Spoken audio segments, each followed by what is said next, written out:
One area that I think is very underestimated, and this is like, when I talked about the pseudonymous economy, with the rise of crypto for payments and AI for voice and avatars and so on, it will be possible to completely separate your speaking name and your earning name and your real name and so on, and have multiple identities to go and earn, right? I actually think India, if China was and is a tech and manufacturing superpower, I think India becomes a tech and media superpower.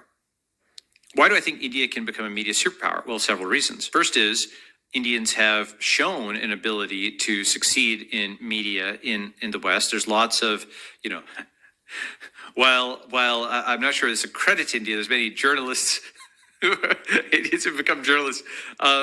But there's many authors. There's obviously M. Night Shyamalan in Hollywood, but then many others. There's Aziz Ansari and so on. And then more generally, South Asians have done quite well. But Indians are also actually behind the camera, where a lot of computer graphics, for like Pixar and stuff like that, are often done in India. A lot of animation, hand animation and computer animation is done in India. That's been like a strength of India for a long time. This has been true for a very long time. I remember we used to stay back in the theater just to see Indian names in the credits, right? During animated movies. It was a thing I used to do with my parents. That's right. And so here's the thing. Just like the Chinese, swallowed their pride, and they started out making plastic stuff for Walmart and getting basically people bossing them around at their factories and so on. And Made in China was a joke, yeah. Yeah, exactly. They just saw just a plastic of Walmart. But you know what? They ascended the value chain. Right? They ascended the value chain. They learned from making the plastic stuff, and then they went and did, assembly for iPhones and so on. And now suddenly they're doing, DJI drones and, if you saw the recent thing, hypersonic missiles, and they've got a pretty sophisticated military, and they've got a pretty sophisticated infrastructure, and they're nobody's fool. I mean, there's still areas where they're not number one, but they're focused on getting number one in everything physical, right? And I think that, frankly, Indians can get number one in everything digital, not just computer science, where I think people now feel that is the case. Media, this decade, India can become a media superpower. And let me explain more concretely what I mean by that. First, I do not mean that Bollywood becomes super popular globally, because that's the obvious thing that people think. What are you saying? Bollywood is going to replace Hollywood? I'm not saying that. But there's a big difference. For example, if you think about a Chinese origin chair, a made-in-origin chair from China, you may be sitting on one right now. Do you think of it as Chinese? Not really. You think of it as a globally competitive product that was made in China, as distinct from, let's say, dim sum, right? Or red envelopes. That's like a Chinese cultural thing. Those are things that are distinctively Chinese. You don't think about those when interacting with the chair. The chair is like a global product, right? So Bollywood or laddus or something, that's like distinctively Indian. An interesting question is, what is the global product that just happens to be made in India? Okay. And what does that look like, for example, in media? Well, it may look like VR movies. It may look like video games. It may look like content that analyzes the whole world. It is no longer, it's memes. Yeah, exactly. It's NFTs, right? The thing is that one of the reasons Indians are particularly successful in software is there's a new industry which didn't have the existing hierarchies, of the old, right? And they've become, successful in politics and media and whatnot, but particularly so in software because it's all leveled out with a keyboard. It's all being leveled out, and anything you want to do, you can do with a keyboard. Media.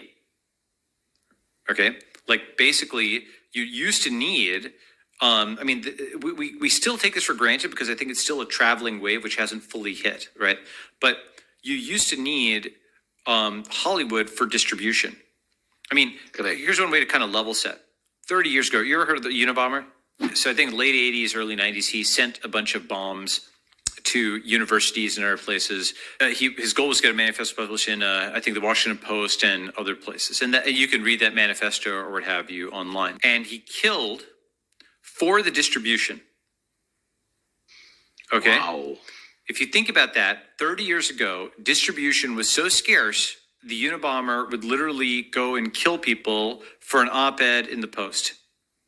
The thing about that is that's within human lifespan. I remember that time. but that helps calibrate how scarce it was. The hammerlock of relatively few people, like, oh my God, you're on TV? Wow. Right? Like that was like this huge deal to be on TV at some point. It was like a very small group of people who controlled mass media. It was like a few tens of thousands of people, and then, a few dozen folks who run the major studios and could greenlight things and so on. There are just choke points of mass media because you needed a TV license, or you needed to own a movie studio, or you need a radio license, or some of these choke points. And what the internet did is it basically repealed all of that. It's all zeroed out. You don't need a TV license to broadcast on YouTube. You don't need a radio license to set up on SoundCloud. You don't need to be the post office to send an email. It effectively, quote, legal, I don't usually use the term deregulate because it sounds negative. It legalized or decriminalized the process of doing radio without a license or whatever. Okay. We take that for granted, but that was a really, really big deal. Remember, again, going back to my theme about we're in this invisible box and we can't see what is outside it until, because the benefit isn't immediate. You need to allow people to kind of, they look into blinking into the daylight, and then they start actually migrating towards this new point in. Oh yeah, I'm a product of this deregulation. Yes. Yeah. As I said, you're one of the doubts. No, I'm just kidding.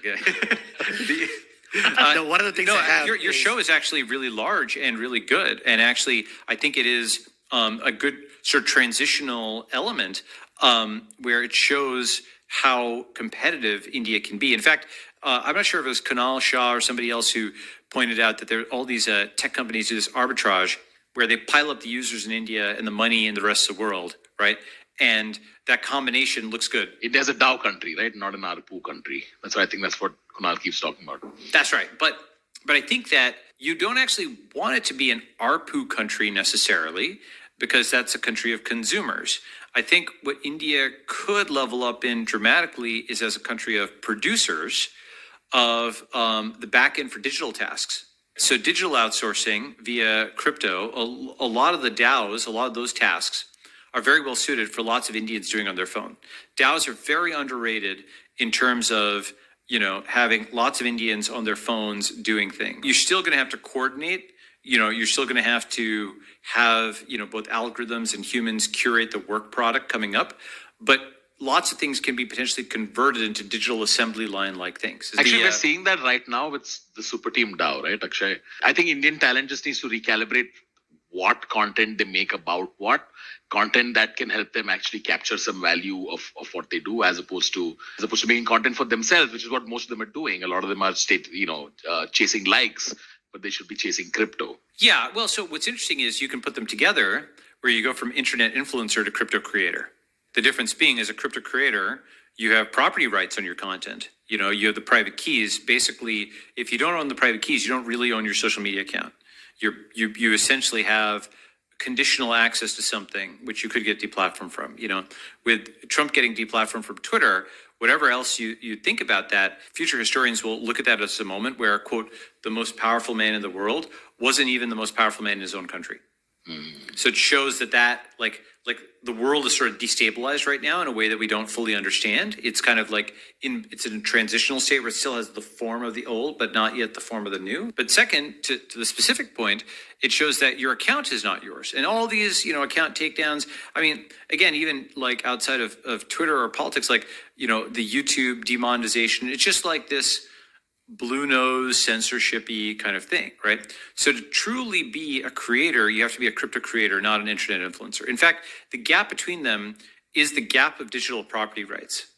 And that gap is so big, it's like the gap of China before capitalism and after capitalism, because the big thing was that in China before capitalism, you didn't even own the teeth in your head, right? Under like truly orthodox Maoism, people were just executed for entrepreneurship. And, it's a whole story where there's, farmers who went and capitalism was so taboo that they signed a contract basically saying, okay, look, what if we each keep some of the grain that we have? We don't have like 100%, going over to the government. We can keep like 30% of it. And, if we're killed for signing this contract, because contracts themselves are illegal, then we're supposed to take care of our children or something. We each round robin. Okay. This contract they signed in a village, and they shoved it into like the roof of a hut. And what happened, of course, is once they could actually keep some of what they had done, production massively increased to such an extent, of course, that the communist guards came in and were going to execute everybody. But, and seriously, right? Like that's what China was in the mid 70s. Fortunately, at that point, Deng Xiaoping had taken over China. So he's like, actually, no, let's not do that. Let's allow the reform and opening up process. Okay. And let's do more.